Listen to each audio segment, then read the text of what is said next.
All right, guys. Today I have a special guest on the podcast. One of the OG voices for EFT, emotional freedom techniques, tapping.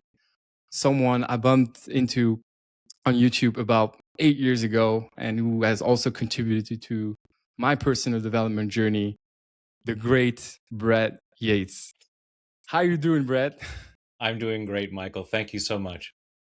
Such a pleasure and honor to have you on, and just to I just DM'd you on Instagram basically, and you were so kind with the back and forth that we had, and it basically completely reflected the person that you've been that I've been seeing online as well. This genuine good energy, this positivity, and it really rubs off on people, including on myself. So I'm just gonna start with a big thank you before you even get into the conversation, because that's definitely something I want to say and I want to share. Well, I greatly appreciate that. I'm blessed to get to do what I do, and I'm grateful for opportunities like this to share this work with folks who may not have heard about this and or may have heard a little bit and want to learn a little bit more. So grateful to you for doing this. Grateful to everyone who's watching and being open to what this might do. You know, in terms of growth never stops. It's like, so let's find ways to allow that growth to continue. That's it. That's it. Well said. And Luxembourg definitely needs to hear about this, for sure. For sure. I look I'll forward to doing just a go. workshop there soon then. Yes, please. Oh, I just did my got you. first workshop in Germany. So I've done a few in Amsterdam, France, Czech Republic. Or There you go. Czechia. Not even that far away. You're more than welcome, honestly. And I would make sure. And in Luxembourg, it's this very tiny country, about 750,000 people. Yeah. But you have a lot of people who really are into personal development, and I'm sure there are a bunch of people who would um, like actually know about you and go to your workshop for sure. I'm certain of that. All right. Well, we'll make it happen at some point. Yes, sir. All right. Let's maybe start with an introduction. Could you maybe introduce yourself to my audience, to the world? I mean, there are so many things that you could share and say about yourself, and I would also like to get a little bit into your story. But here we go. The stage is yours. Okay. So first thing to know is I started as an actor. So I had, done theater in high school, got a degree in drama, studied acting in London,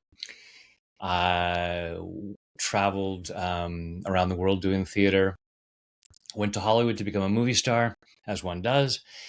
And while I was there, I met a woman and fell in love and got married. And when our first child was on the way, I thought I might need a backup career. So I found an ad for a hypnotherapy school. And I thought, oh, I've always been fascinated in the power of the mind. That would be a really cool thing. And I had this trained actor voice that I thought, oh, that'd be really good for hypnosis. You're going deeper and deeper. And so I was doing that while still pursuing my acting career. And a couple years later, when our second child was on the way, I realized that as much as I loved acting, doing personal development work was my calling. It's like, this is my jam. This is what I'm here for. So we left Hollywood, left LA, moved to Northern California. And through some other hypnotherapists, I heard about this energy psychology conference where this guy named Gary Craig was teaching a workshop on something called EFT tapping. And I went and found it fascinating, especially when so EFT tapping, for anyone who's not familiar, is where we are literally tapping on acupuncture points. And he gave everyone little pieces of chocolate and said, okay, on a scale of 0 to 10, how much do you want that? And I was a bit of a chocoholic at the time, and I'm like 8, 9. And after just a few minutes of tapping on, even though I want that chocolate, it's going to taste so good, I couldn't eat it. No desire. I had as much desire in eating the foil wrapper. And I didn't know it at that moment, but I didn't eat chocolate for 2 years after that. I recovered eventually. But But I realized, okay, there's something to this. And so little by little after that conference, I started introducing it into my hypnotherapy sessions. And then little by little, it became my main modality. And then YouTube came along about this time. And I thought, hey, wouldn't it be really cool if there was a tapping video that people could use, and they could use it to start their day? And I'll call it Tap of the Mornin, because that's how I roll. And I put it up there. I didn't even know how to upload it. I had to have a friend upload it to YouTube for me. And I had no intention of doing anything else. It's like, okay, I have a video on YouTube. Yay, I'm done. 6 months later, I thought, maybe I should have one for people to end their day. And I'll call it Tap of the Evening. And then I'm done. And then a little bit later, I thought, oh, wait, here's an idea for another video. And then another idea. Now there's like 1,800 videos up there. And I just uploaded a new one today. It's I put out a new one every week. So yeah, it wasn't intentional. It was just the ideas kept coming. It's like, here's something else that people would benefit from. Maybe a lot of people, maybe a few people, on subjects about relationships, on health, on money, stress, and yeah. And I am just so blessed that I get to do something I love, and then get to go around and do live workshops around the world. So, very lucky guy. Oh yeah, and you've been doing it for over 2 decades. Just Yeah. to highlight your experience, it is huge. It is big time. And in what ways did it first help you personally when you got into it? What were some of the benefits that you were able to reap from it at the beginning? Yeah, I mean, I'm a very different person than I was back then, even though, um, you know, in my early days, I was much more self-centered. I mean, I was always a nice guy. I was always a good person. But, and part of that is my wife, who was running homeless shelters at the time, taught me about being of service. So that was huge. But I was chronically under or unemployed. I had terrible, was terrible with finances, all kinds of things like that. And now, do work that I love, make a good living at it. I get to be of service in all kinds of ways. Just healthier, happier, emotionally happier person in so many ways. There's the little details, like when I got over the chocolate, being able to deal with cravings and little things like that, but also, just larger things of outlook on life and, feeling connected to source, things like that are just, all along the spectrum of life. There have been all kinds of benefits from tapping on a regular basis.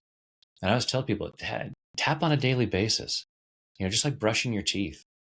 Don't wait for, we don't wait until we look in the mirror and see green stuff growing between our teeth and say, oh, now I should brush my teeth. Most of us do it, at least a couple of times a day, whether we think we need it or not. Same with tapping. If for anyone who's familiar with tapping, we usually start off by saying, okay, what's bothering me? Like, oh, I'm really angry at Bob. All right, even though I'm angry at Bob. So we have to wait till there's something upset. I said, no, I'll just start in the morning. I'll be tapping while saying affirmations, while saying prayers. First thing I do in the morning. It's not that I wake up in a bad mood in the morning, even though I woke up on the wrong side of the bed again. Just going, whatever, most of us are carrying more stress than we're aware of. And that's the primary benefit of tapping, is it downregulates stress. Because stress takes our prefrontal cortex offline in terms of making good decisions, in terms of taking positive action. When we go into stress, we retreat into our scared brain and we don't think clearly. So tapping helps us get into our best mindset. So I figure, hey, I want to start my day there. So yeah, I recommend it on a daily basis, and it's been working for me. So I highly encourage folks to do that. And you're talking to the right person right here, because just before we started recording, I told you in full transparency that I got back into your work and back into tapping because lately I've been dealing with some internal conflicts, having some, dealing with some uncertainty and some, lack of satisfaction in life in general, and just not feeling like I'm living up to my own expectations and letting myself down and things of that nature. And I just told myself, hey, let's breathe a minute, hold on, just make sure you stay rooted and get back to the fundamentals, to the basics. Because I started my personal development journey at the age of 2021, and I'm 31 today. So I've been doing it for a decade, all types of things. And one of the things that I did as well, and that I stopped doing for whatever reason, I don't even know when, it was tapping. And I got into Brad's work around, I would say, 2019. And I love doing it. I watch so many of his videos. I tap pretty much on a daily basis, or at least on a regular basis. And I could really feel how it made a difference. But for reasons that maybe Brad will be able to explain, I can't even recall when I stopped doing it. That's the honest take that I got on this. And maybe you, Brad, you have maybe some hypotheses, some theory behind this. As a matter of fact, Michael, I do have some ideas about that. And this comes up a lot. I've heard from multiple people over the years of, I was really loving tapping and it was really working, and I stopped and I don't know why. And I'll say, because it was working. And because we have so people talk about like a financial thermostat, a certain amount of money and a thermostat. When we start to have too little, hey, we kick in and we make more money. When it gets to be too high, air conditioner comes on and brings it back down. We have this with all aspects of our lives. Our success, our health, our happiness, there's a level. And so as we start tapping and start to shift things, it's like, I'm feeling better. And we start moving out above where our programmed thermostat is. And, for some people, it's like, okay, the tapping will continue to just keep clearing that and make it okay that it gets better and better. But it often happens with folks. It's like something says, Michael's feeling too happy. He's starting to get too successful. He's growing, growth never stops. No, this growth needs to stop. This growth needs to stop. Oh, we're just gonna kind of forget to watch a tapping video today. We're just kind of, and little by little, it's just like, what, tapping? Oh yeah, I think I remember it. And it's brilliant. It is brilliant. I always said, if I ever did a TED Talk, the title would be, Your Self-Sabotage is Brilliant. Now knock it off. Yeah. So the one famous quote I have is, self-sabotage is simply misguided self-love. Self-sabotage is simply misguided self-love. So when we sabotage ourselves by, stopping our exercise program, stopping our personal development program, stopping our healthy eating, whatever it might be, it's because something says, this doesn't feel comfortable. It's not familiar. And what's familiar may be horrible. If depending on the program we have from the past, depending on what our experiences were, what relationships looked like around us. So, when we're babies, we're watching adults and saying, oh, this walking, okay, I'll walk like that. This talking, oh, okay, I'll talk like that. This terrible relationship with other people or terrible relationship with money, we don't go, yeah, no, I'm not going to do that. We just say, oh, that's how it's supposed to be. At all kinds of little levels. So we make all these choices. So that's what feels familiar. When we get outside that comfort zone, that thermostat, it starts to feel uncomfortable. And something says, yeah, we got to pull back. And then it got to the point. So here's with your story, as it is with many people. It's like you're doing the tapping, you're getting the benefit. It's like, yeah, we're outside, we got to come down. Now you've come back down here and something says, okay, now we're way below the thermostat. Oh, let's go find those tapping videos again, and allows you to come back up here. So it's actually brilliant. And we need to be compassionate with ourselves. We look at like, oh, I ate junk food again last night. I'm such an idiot. It's like, no, something in my mind said, I need to take care of myself. And based on old programming, that comfort food is what I need right now. I may pay a price for it down the road, but it's what I need right now. So we want to be compassionate with ourselves and say, hey, I thank you everyone for doing what you could in the moment. You know, we were in triage mode. We were trying to take care of an uncomfortable situation. Now let's figure out how we can do that differently. Every choice that we've made, even our worst mistakes, it was the best we could do at that time. If you open your brain and looked at all the neural pathways, and you could say, okay, here's the worst mistake I ever made, and you could look at that moment and trace back the neural pathways through all the experiences and all the programming, all the messaging you got prior to that, and then come back forward to that moment and you'd say, I totally see why that's what I did. From standing back, I can see there are all kinds of other possibilities, but where I was in that moment, none of those were available to me. Even if I could see the other door, I couldn't reach it. It was locked to me. I went through the only door I could at that time. Now, how do I shift my mindset such that the other doors are available, so that I don't have, should I come to that situation again, I can say, no. Fool me once, shame on you. Fool me twice. So, and it's just a matter of being able to let go of that. So this is where tapping comes in, because we will, there's that part of us that wants what's familiar. And so we will stick with what's familiar, even if we objectively know it's wrong.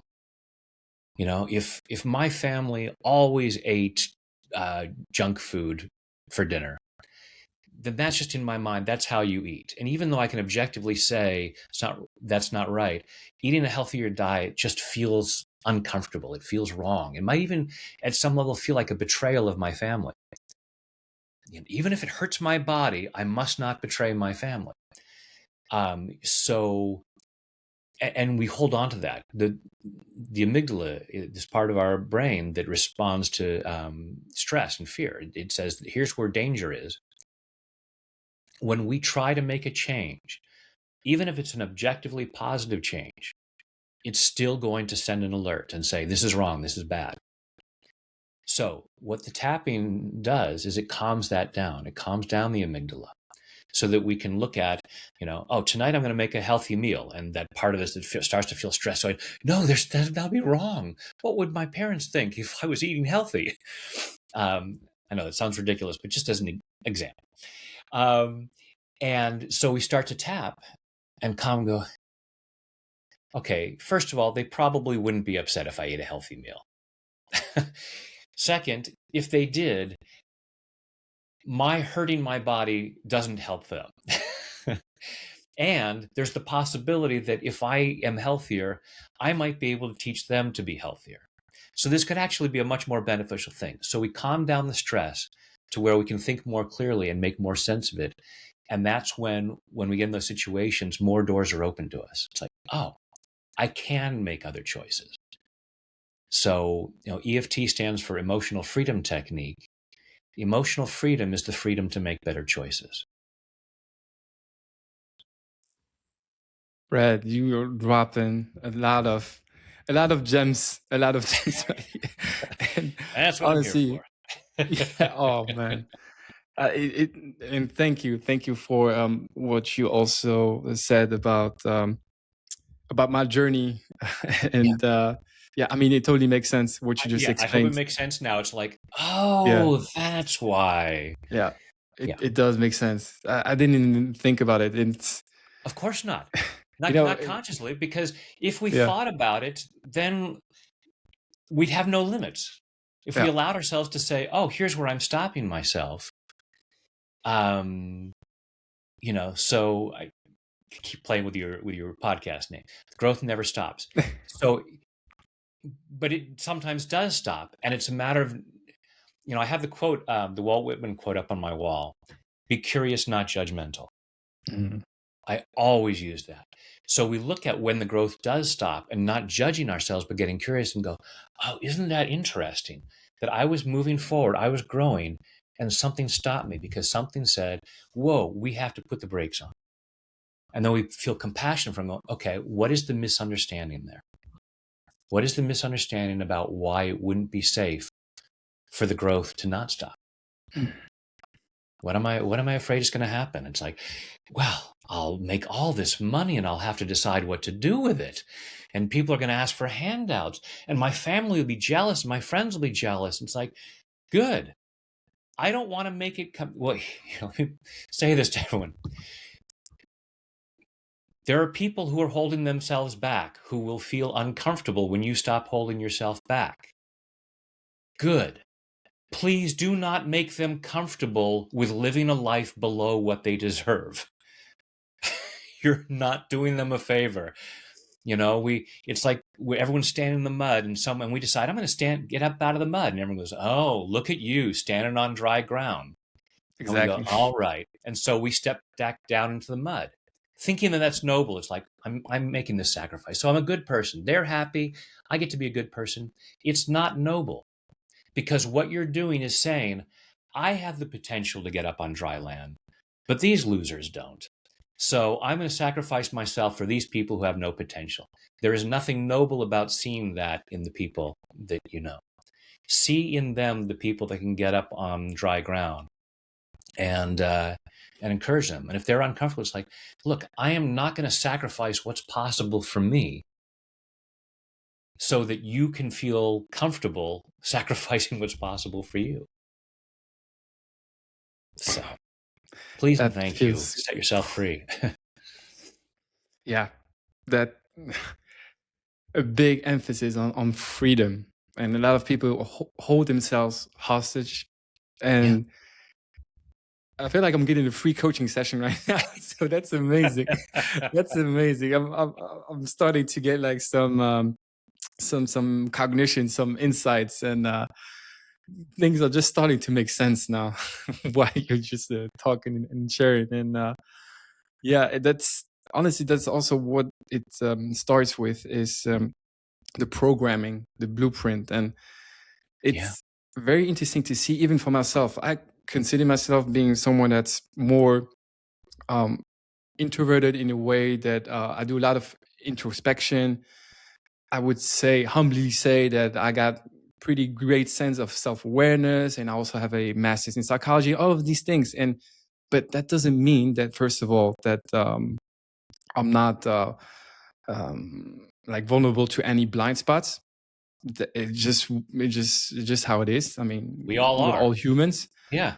And our self-perception is just reality to a certain extent, but doesn't necessarily mean that it represents the full reality. And sometimes you just need someone from the outside looking in that can shine some light on things. And that's what I'm currently experiencing right now during this recording. And that is I'm definitely gonna think about it even more tonight. And it's like I'm getting all of these flashbacks from the things that I've learned over the past 10 years, and it's coming flashing in, and like, you already got the answers basically, and just do it, quote unquote. And the programming thing, it also reminds me of a formula that I learned from T. Harv Eker, and also went to one of his seminars in Amsterdam in February for the second time, the MMI, the Millionaire Mind Intensive Seminar. Yeah. Amazing. I love it. And it really gets deep into the limiting beliefs and the relationship that you have with success, with money, and even relationships on so many levels. And do they still do the thing with the arrow where you stick the arrow? Yes. Your throat? Yes. We did it again. I don't know if I have mine anymore. I saved the broken arrow. So you did it as well. I don't know where it is anymore, but it was very cool. When did you go to an event, to an MMI? Well over a decade ago. long, could be 2 decades now. It's been a long time, but That's amazing. That's yeah, amazing. That's really, it's the best seminar I've ever gone to. And I went there about 6 years ago as well.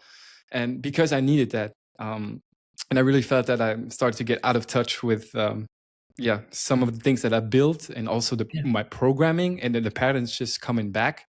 yeah, And so T. Harv Eker has this formula where he says that if you want to change results on a deeper level and go through deeper layers, it's not just by simply changing your actions, because it's not going to be that sustainable. But he has this formula that says PTFAR. So it's programming leads to thoughts lead to feelings lead to actions, the actions lead to results. And every time I have yeah, some repetitive patterns yeah. that I acknowledge myself, I'm like, okay, it's not going to be enough for me to just make some tweakings, adjustments on my actions or on my thoughts, but it's way, way, way deeper than that. It's really my blueprint, my programming. Right. I remember So he often talks about it's if you want to change the fruits, you have to change the roots. Yes. Yeah. That's it. And yeah, I remember at that time he was saying TFAR, thoughts, feelings, actions, results. And so I'm often trying to come up with, when someone says, "What do you do?" What am I going to say? So one of the things I sometimes think of saying is, well, I help people change their minds. And most people will freeze and go, "I don't want to change my mind." Most people don't want to change their mind. But here's the thing. They want different results. So there's the old saying, if you always do what you've always done, you'll always get what you've always got. But if you always think what you've always thought, you're always going to do what you've always done. You cannot change your actions without changing your mind. And so you cannot change your results without changing your mind. So and that's the thing. But we have this visceral response. Change your mind. Freeze. We freeze up. It feels like such an attack. It feels our ego is wounded. It's like, are you saying I'm wrong? My thinking is wrong. My thinking is right. I have the exact right thinking. And so don't go near my mind. It's like, if I don't go near your mind, I can't help you with your actions and I can't help you with your results. So again, with the tapping, we calm down that response and go, okay, if I would like things to show up differently, I need to look at where there may have been a misunderstanding. And this is true throughout history, scientific facts that we later find out, okay, with medicine and the bloodletting that they did, all this stuff. It's like, hey, you know what? This isn't actually the way to remedy this illness. So we go, okay, and it's being open to that. I can't remember who it was, Max Planck or one of the great physicists from early 19th century or 20th century, talked about how in physics and science there was always so much resistance from the old guard as to new ideas. And he said, progress happens one funeral at a time. And with so many things. So it's with us, it's like, what am I holding on to, and what part of me can I release that grip and say, okay, I have the option to insist that I'm right and have things continue exactly as they are, or consider the possibility that I was misguided, either my own misunderstanding or a misunderstanding that was taught to me, that was beaten into me. We have ideas that are programmed into us over and over that are not true. Sometimes it's a misinterpretation of a quote. With financial growth, one of the things that we have heard over and over is money is the root of all evil. It's not the translation. It's not what the quote says. It actually says money is the love of money is the root of all kinds of evil. Basically, greed gets us into all kinds of trouble. But money is not the problem. It's Right. the reaction towards money. We see rich people doing bad things.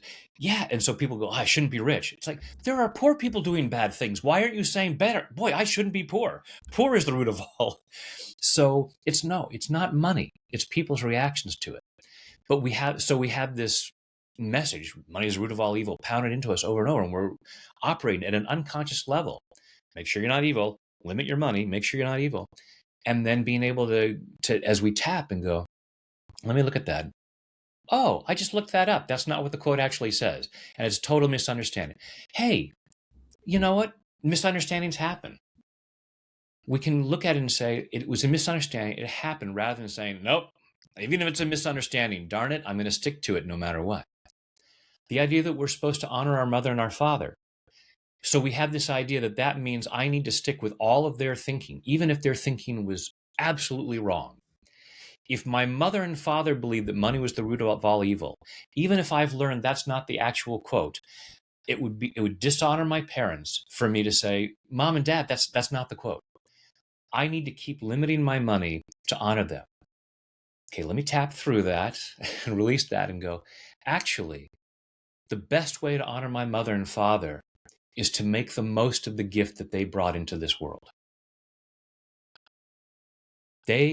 Whatever they went through to raise me, and I am a gift to the world that they brought into this world. I cannot honor my parents in a better way than to make the absolute most of what I have to offer. And because money is, one of the ways that I can do that, I don't honor them by depriving the world of what I could do with greater abundance. So it's allowing ourselves to get clear about what is the best way to honor our parents. So we look at all of these different thoughts, and again, the tapping helps us relax the stress that comes up when we confront old ideas. We say, it's okay. It's okay for me to look at this and see and untie it and say, here's what would actually make the most sense for the highest good of all concerned. And things get better and better for everyone. I think one of the biggest takeaways of this is also a word that you've used is self-love and having compassion for oneself, but also for other people as well. And we're all doing the best very, we can. very deep. It's tough when we see certain people, either people we know or people in the news, and we just see, it's like, oh my God, what were they thinking? How is that okay? And and I'm, as you were saying earlier, we're all human. I get caught up in, oh my God, and it's like, okay, wait, I gotta tap and calm down and just think, I want, may this person's heart be turned. May they, there's fear and there's love. It's like, okay, that person's coming from fear. I was quoted in a class yesterday, from the great philosopher Yoda. Fear is the path to the dark side. Fear leads to anger. Anger leads to hate. Hate leads to suffering. So when we see people doing hateful things, it's coming from a love deficiency. We can't we can't deprive them of enough love to cure them. It's like, I'm going to hate on you. Dr. King said, hate cannot drive out hate. Only love can do that. Darkness cannot drive out darkness. Only light can do that. So it's totally being compassionate with ourselves when we find ourselves going into anger and hate, when we see people behaving badly, and then saying, okay, if I cannot fight that darkness by feeling more darkness. I need to be more light. It's like, oh, the world needs more light. How do I clear what's darkness in me so that I can be more light, and hopefully I can inspire someone else and say, hey, this stuff you're doing, that's not the way. Try what I'm on. It really feels a whole lot better. But it just takes more and more of us allowing ourselves to say, I'd rather be the light. I'd rather be love. And I'm going to clear what isn't love. I'm going to release that stuff. And my belief is that eventually love wins. And in the meantime, it's an exciting journey. Oh yeah, Brad. And there's a lot of this going on in the world today. The different states and emotions you were referring to, yeah, such as anger, frustration, and hate, and just the way it radiates throughout the world is it's very important to stay grounded, and we have a choice. That's also what I would to refer to Yes. every day, with our attitude and in which state we choose to be in. Is it love? Is it gratitude? We actually have a choice, even if outside circumstances might not always be that ideal, and that maybe one may feel temporary down or grief or whatever it is, which is also fine because these states and emotions also have they exist for reasons. But it Absolutely. doesn't mean that you stay trapped in it and then just start projecting it into the world and contribute to more of this. It's Yeah. and also one thing that I loved about one of the podcasts that you had with Michael Beckwith. I listened to it on my lunch run today while I was running, and you explained the difference between self-love and arrogance, and I really, really liked it because it's also one of these programmings that loving yourself, self-love. It's bad. It's egotistical. It's this and that. Yeah. And but the nuance and the difference between that and arrogance is that when you display arrogance, you will place yourself on top of other people. But with self-love, you look at yourself as equal to other people around you, but you can still be self-confident and still give yourself a lot of love. Yes. Humility. We had this idea that humility means saying, I'm not that great. No. Humility is saying, I'm not greater than others. And to me, it's an acknowledgement that it's not just my greatness. Whether it's whatever word you use, God, creator, source, universe, whether it's a spiritual thing or just a biological thing, we come from something bigger than us. And recognizing it's not like I'm totally self-made with no help from anything. So it's humility is recognizing that. It's like, but you can say, I'm awesome from a place of humility. Because it's not a matter of and someone who's saying, I'm more awesome than you, then they don't really know it. Arrogance is a con game. It's because if you're trying to say I'm better than somebody else, it means you're not sure. You're trying to prove something to someone. It's like, no, we're all connected. We all come from the same source. There's this awesomeness in everyone. And when I truly love myself, I see how worthy of love I am. I naturally see how worthy of love other people are. If I'm not seeing that, because everything is connected, we're all one. So if I can't see that you're worthy of love, then I'm probably not really seeing how worthy of love I am. And so we can be absolutely humble and still know how awesome we are. Yeah, that's exactly how I see it as well. It's as someone who also practices some kind of faith, spirituality, however you want to call it. That's how I look at the world as well. Is that we all just an expression, a form of this source, and that we are all interconnected, even on a quantum level. I mean, there are a lot of things that they've been able to prove, the scientists, and it's one of the greatest illusions in life, in this 3D world, is separation.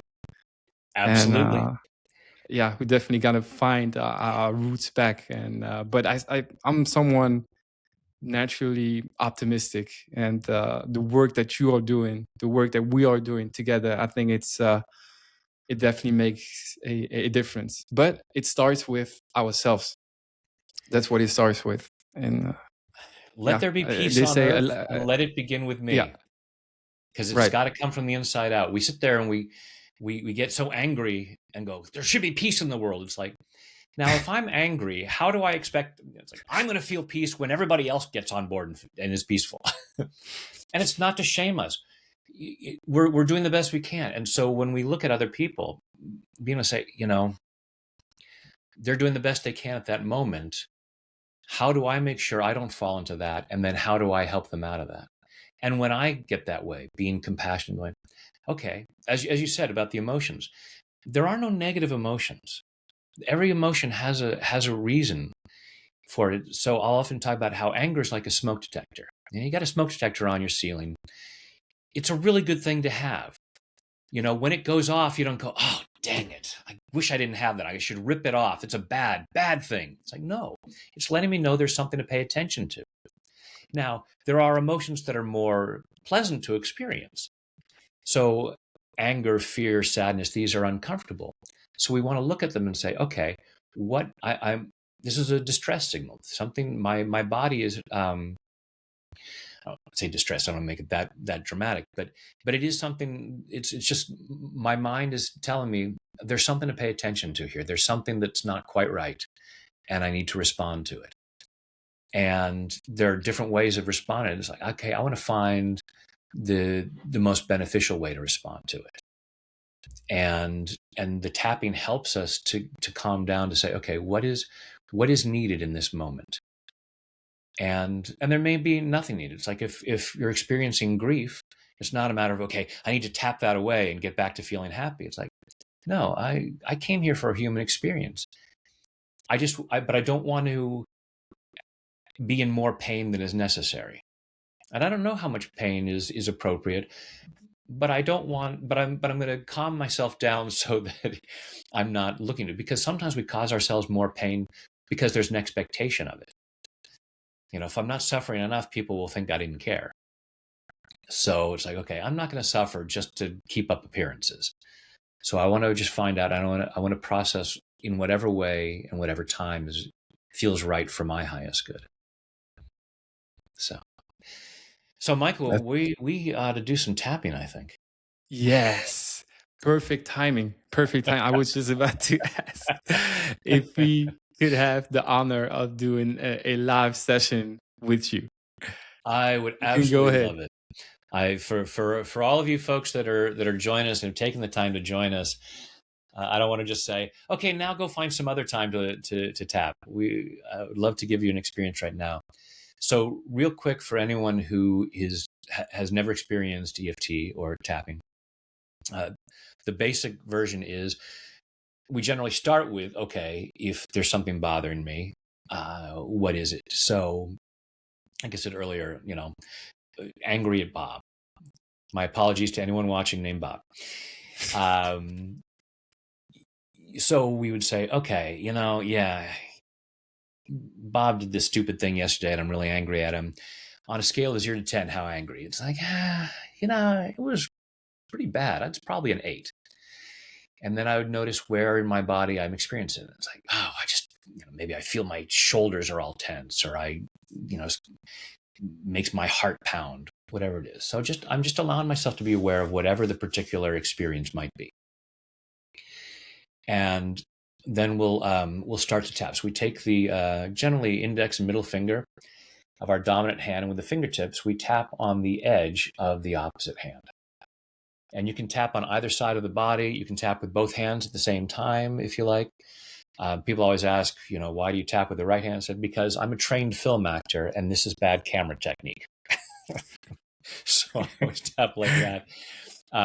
But so we start by tapping on the side of the hand and say, whatever the expression is, even though I'm angry at Bob,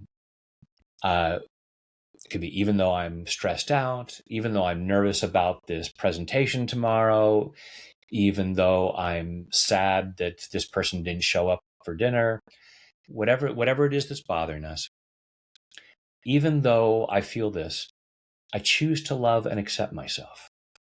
We say this 3 times. And the reason we do this is because we want to accept ourselves. We want to be compassionate with ourselves for having this feeling.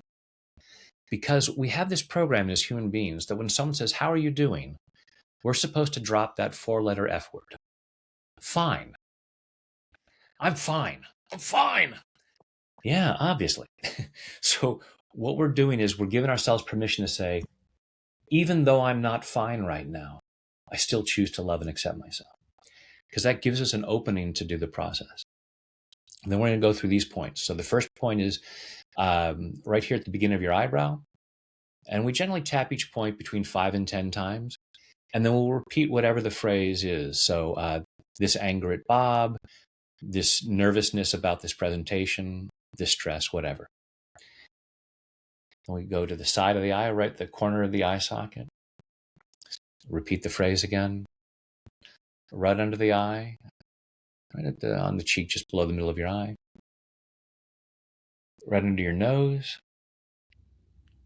Right under your mouth. Now right here where the collarbones just about come together, there's that little bit of a U shape at the base of your throat.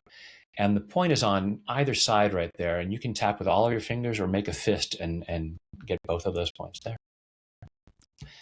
All this stress, this anger at Bob, whatever. Next point is about 4 inches below your armpit. It's right about bra strap level, and even us guys can figure out where that is. And then finally the top of the head. So with all of your fingertips just tapping around the circles around the crown of your head. Then you take a deep breath. You check in again. It's like, okay, how angry at Bob am I now? And it may go down. Sometimes it'll go from an 8 to a 0 like that. Sometimes it'll go from an 8 to a 5, maybe an 8 to a 7.75.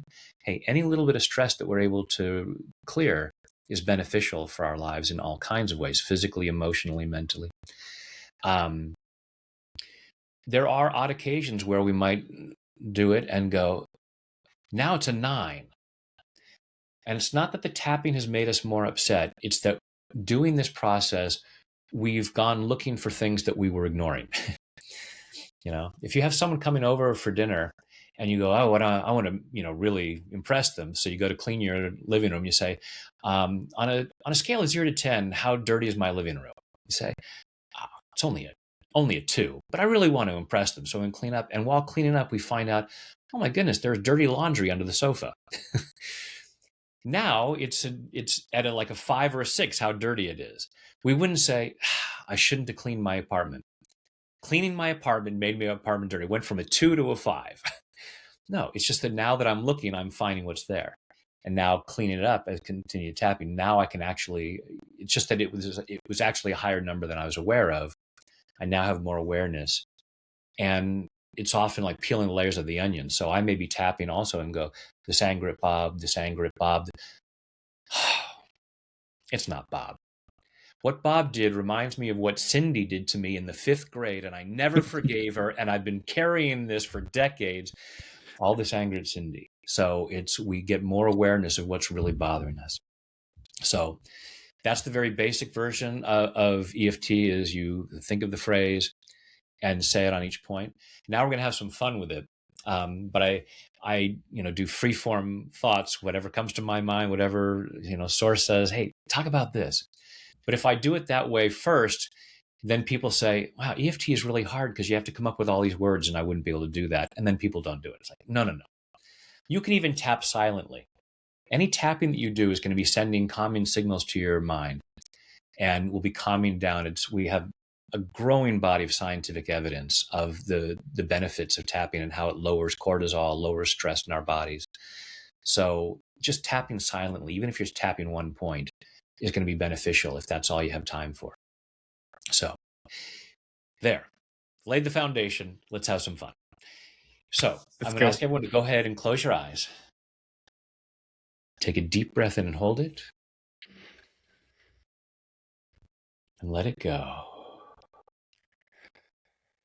Just allowing yourself to be present. Allowing yourself to be right here. Allowing yourself to be aware of what's going on inside your body. Noticing what you're feeling physically and what you're feeling emotionally. And, to stick to the title of this podcast, in terms of growth never stops. accept when it does, and looking at why. Why do we stop growth? So I want you to imagine if you allowed yourself to just keep growing, who would you be? What would be possible? And paying attention inside your body, say, it's safe to grow. And really pay attention. Notice on a scale of 0 to 10 how true that feels. And I know that some of you are going to say, oh, it's absolutely a 10. And I'm going to say, check again. Notice where there might be parts of you that are saying, well, maybe.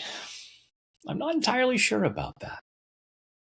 Being compassionate, being curious rather than judgmental. Giving yourself permission to get curious about what parts of you might feel some resistance to growth. What parts of you might feel it's necessary to stop it in order to keep you safe. And take a deep breath, open your eyes, and just tap where I tap and repeat back what I say.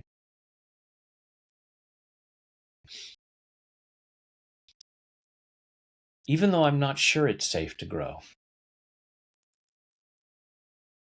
And for everyone, and I appreciate Michael's going to do it silently, so because it's going to make it easier for the recording. But for everyone else, go ahead and say it out loud, because when we speak out loud, it tends to get us more emotionally engaged. So Yeah, I'm going to mute myself for it. Yeah, perfect. So even though I'm not sure it's safe to grow, I choose to love and accept myself. Even though I'm not sure it's safe to grow, I choose to love and honor myself. Even though I'm not sure it's safe to grow. Because with growth comes change. And being a human being,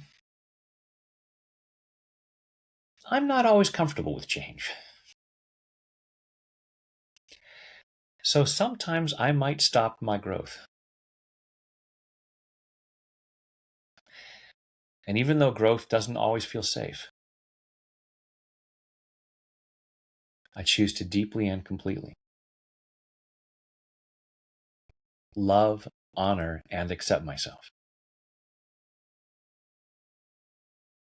And maybe anyone else who has contributed to these fears. Because I choose to feel that free. All these fears about growth, all this concern that it might not be safe. And part of me might be saying, yeah, that's not the case for me. I'm all in on personal growth. And every single day,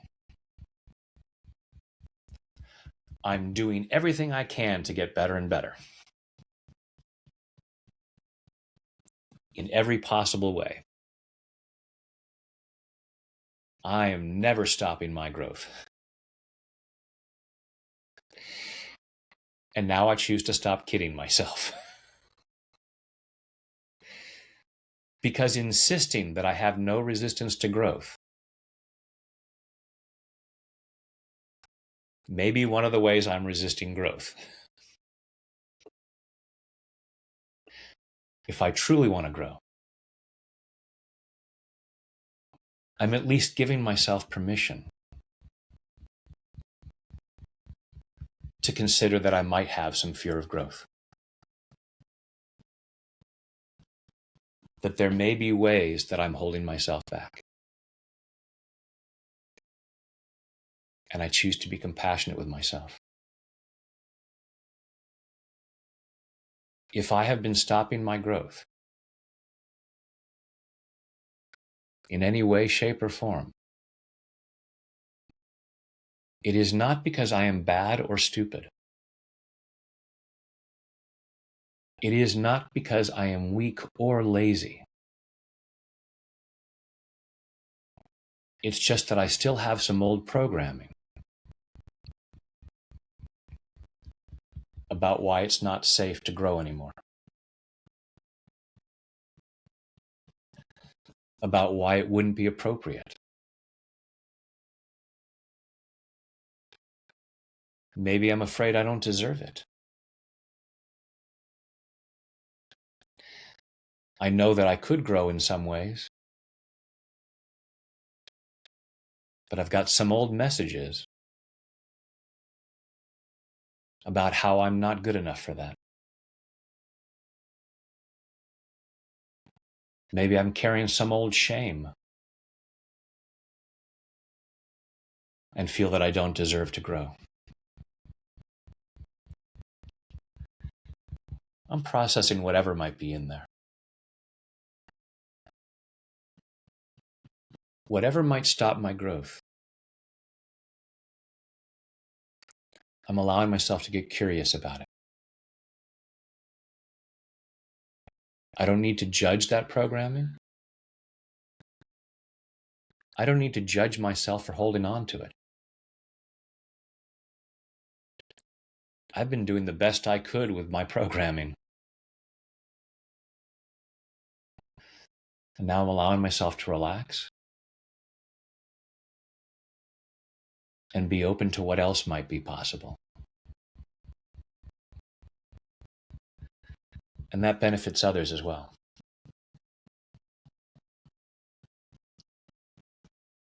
My growth benefits others in so many ways. So it's very generous of me to allow myself to grow.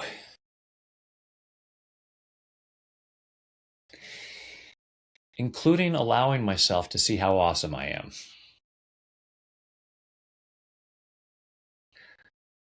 It's a healthy self-love.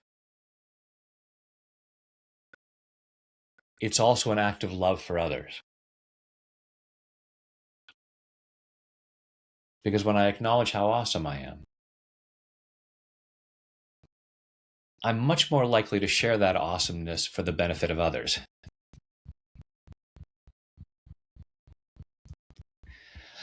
And I'm processing any discomfort that comes up around this.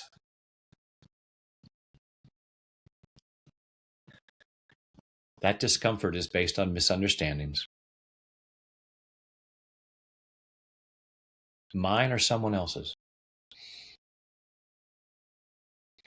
I don't have time for that anymore. I've got some growth to get to. I love and forgive those parts of me that have sometimes stopped growth.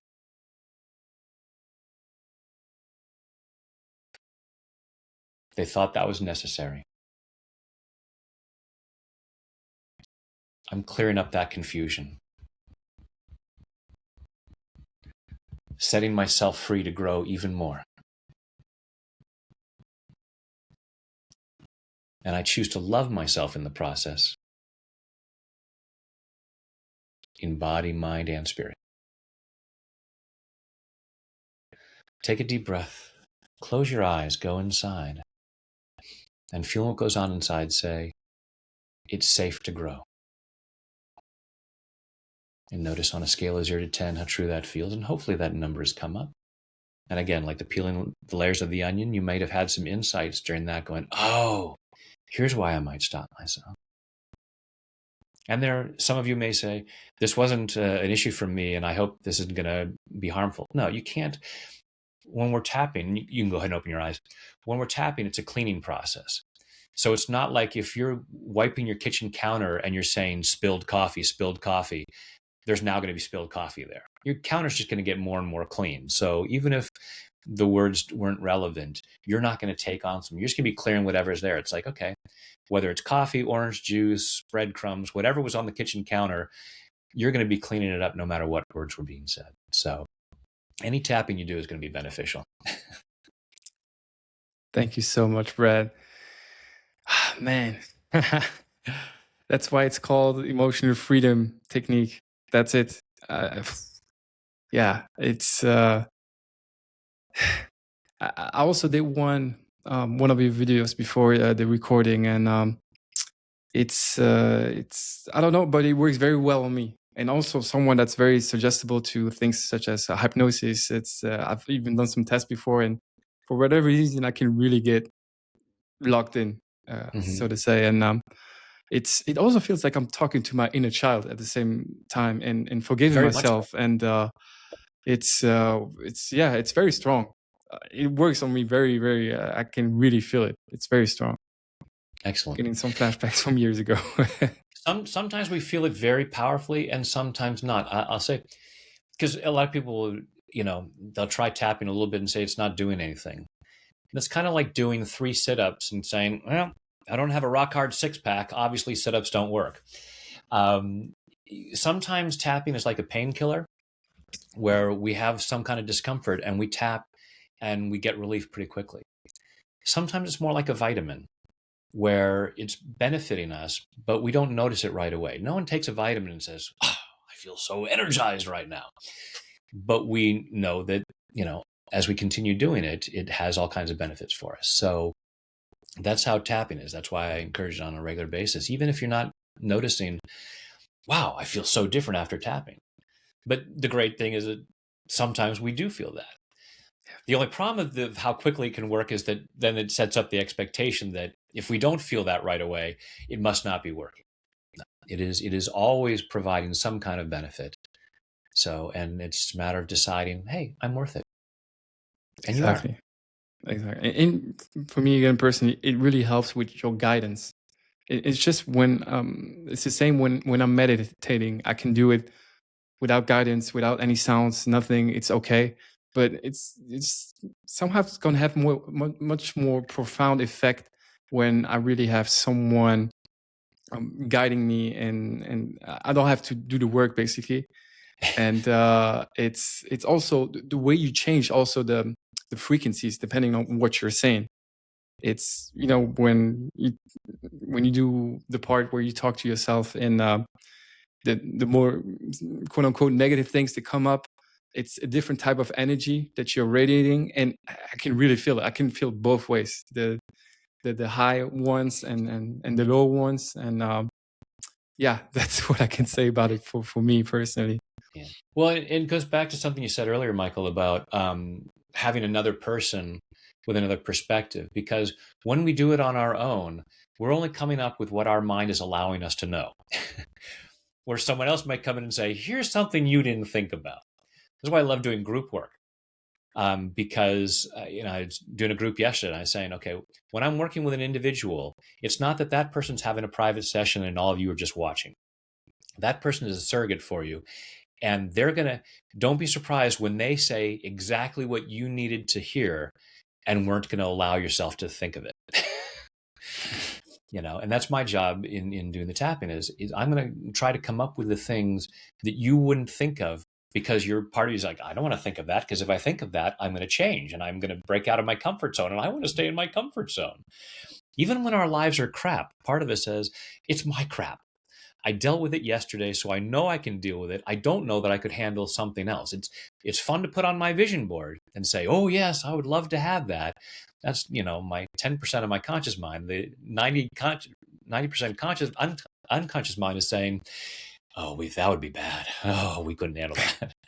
And so we don't allow it. It's like, so as we tap and go, I'll bet I could handle that. And you can. We're built for greatness. We're here for an awesome experience. Whatever that looks like. There's not one way that it's supposed to look. And that's another thing that we tap away is the shoulds. My life should look like this. I should have this much money. I should look like this. Like, oh, I want to let go of that, because I want to find what feels most right for me. Right. Beautiful. Well said, Brad. And thank you so much for your time. I mean, we've already been recording longer than, pretty much longer than I told you that we would record for, but it's so priceless. So we were having so much fun talking, it. And then I was thinking, yes. well, we got to do some tapping too. Yes. And I never know how long the tapping round's going to go, because I said Yeah. it comes through, and it's like sometimes I go, I should wrap this up, and then an idea will come through and go, oh, but you got to mention this. It's like, okay. All good. No, I'm So really thank you to grateful. everyone who has stayed with us this long. Oh yeah, I mean that's more than fine. It's we've been recording for an hour, but just for the audience, Brad is very very generous with his time, and I'm super super grateful for that. And maybe before I get to the last questions, to the last question, could you share with the audience where they can connect with you, or where they can find more about your work? I'm also going to put everything in the description. Okay, thank you, Michael. The easiest is to just go to my website, tapwithbrad.com. But I'm also on, obviously on YouTube at Tap with Brad, Facebook, Instagram, TikTok now. Tap with Brad are ways you can find it. Obviously, YouTube is where the videos are, but there are a lot of resources on my website, programs that I do. I do daily, quick daily live tappings, the daily intention alignment. So you can find out about all of that stuff on my website, and as well as links to the research for anyone who's going, okay, it looks kind of crazy, I'm not sure. It's like, go on my website and you'll find the links to the growing body of research, gold standard science saying, no, actually, this actually is working. So You hit it. You hit it, because that would have been my last question. Is what is your message to people who might be more skeptical, and who might have more of this, science brain, and looking for more evidence because it seems too good to be true? Oh, it can't be. It's so simple. It's so basic.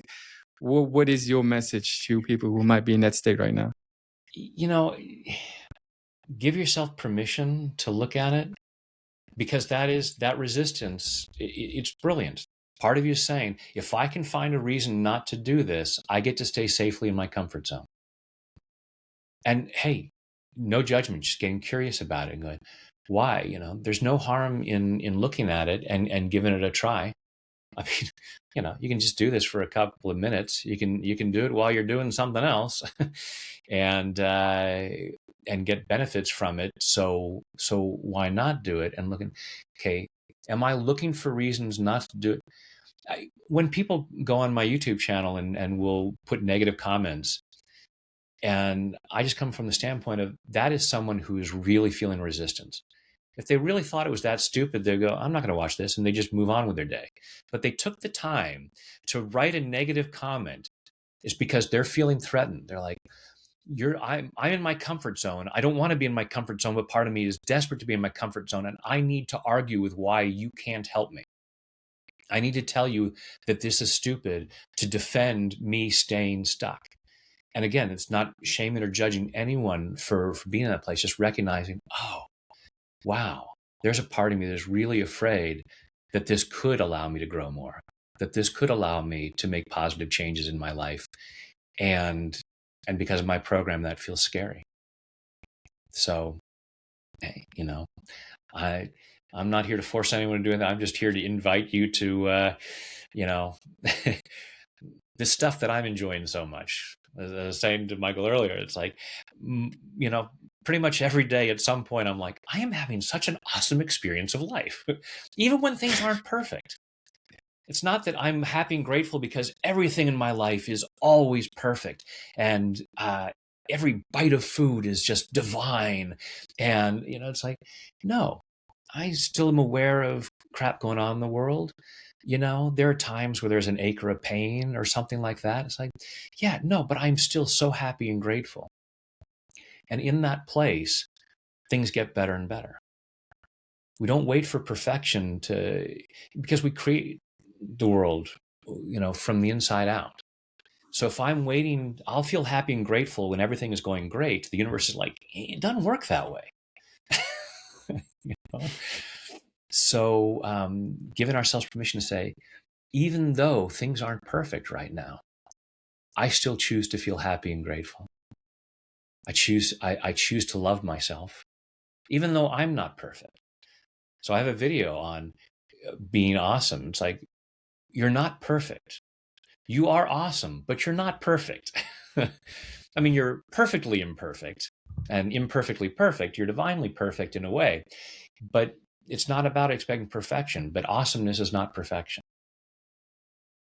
And when we can get to that place and recognize that, then we're in a much better place, not just to feel better, but to do more good, which is why I do this. You know, everyone. So I have, folks may have noticed my Michelangelo's in the back. I have Davids everywhere. I've visited David a number of times in Italy. Michelangelo said, the statue is already there, perfect inside the marble. I just have to chip away what doesn't belong to reveal the masterpiece that's inside. And to me, that's true of every human being. That's, to me, the perfect metaphor for what we're doing with the tapping is we're chipping away, removing what doesn't belong to reveal the masterpiece. You are a masterpiece. I want you to share that masterpiece with the world, which is why I am here to, it's like, I want to reveal as many masterpieces as possible for the benefit of everyone. And it just feels so good.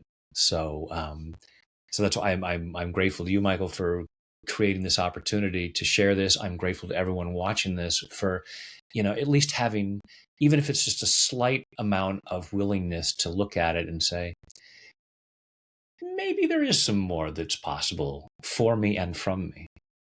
So thank you.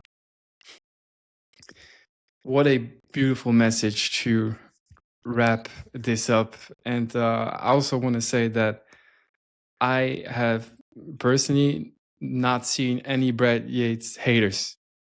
He's one of the most likable content creators online. Honestly, I haven't seen the negative comments yet, but you're so genuine and likable. Everybody loves you. That's how I feel about it as well. Not everybody, but it's okay. But it's even when I see those, and it's few and far between. It's rare. But I think part of it for me is that if I do attract that, it's for me to have an opportunity to go, okay, how am I going to manage this? As opposed to, so it's a growth opportunity for me. That's it. We grow from adversity. So if there was never any kind of adversity, it can limit growth. So that's why I sometimes see the Brad haters. Because it's like, how can I grow even more by being aware of this? Right. And sometimes it's just delete. Yeah. You weren't ready for me, or I'm not the right person. I'm not the right person for it. But there's some people who go, oh, this other person's a much better tapper than you are. It's like, they're not a better tapper. They're a more right tapper than you are. There's not better or best. There's no good or, it's just, I'm going to be, the way I do it is going to be right for some people. The way someone else does it is going to be better for other people. And that's fine. Sometimes I'm just here to introduce you to something and be a stepping stone to whatever is going to be more right for you. So, and that's fine. No one in the history of the world has been right for everybody.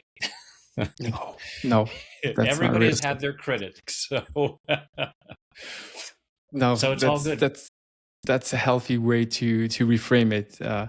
I can just highlight just how much your work is appreciated, especially in the personal development world. And when I hear the word tapping, the only three people that come to mind for me, it's Roger Callahan, it's Gary Craig, and it's Brad Yates. So I really want to acknowledge you, because to me, you're really one of the biggest voices in the world in this specific niche, and you're doing fantastic, amazing work for the world, and we definitely need more of this. And I just wanted to express my gratitude to you, and also wishing you, of course, all the best going forward. And I'm also looking forward to participate to one of your workshops, wherever it is in the world.